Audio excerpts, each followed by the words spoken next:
Friends, welcome to our channel. Friends, आज आपण पाहूया आपापसात वाटप झाले नाही म्हणजे जमिनीचे वाटप झाले नाही तर भूसंपादन मध्ये गेलेल्या जमिनीचे पैसे निश्चित कोणाला मिळणार. तर याबाबत माहिती आपण पाहूया आता. तर सर्वात महत्त्वाची गोष्ट हीच आहे की ज्या वेळेस आपणास भूसंपादन म्हणजे जमिनीचे पैसे मिळणार आहे याची माहिती मिळते त्यावेळी थोडीही आपल्याला सर्वांना चुणूक लागली त्यावेळेस आपण आपापसामधील वाद, भांडण, तंटे जे वाटप संबंधित आहेत म्हणजे जमिनीच्या वाटपासंबंधित आहेत ते मिटवले पाहिजेत. कारण की आपापसात जर भांडण, तंटे किंवा वाद असतील तर तुम्हाला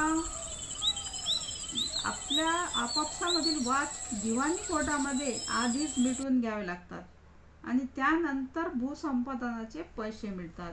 परंतु तुमचे वाटप झालेले नसेल म्हणजे जमिनीचे हिस्सेच झाले नाही, अशा वेळेस अशा परिस्थितीत काय होणार.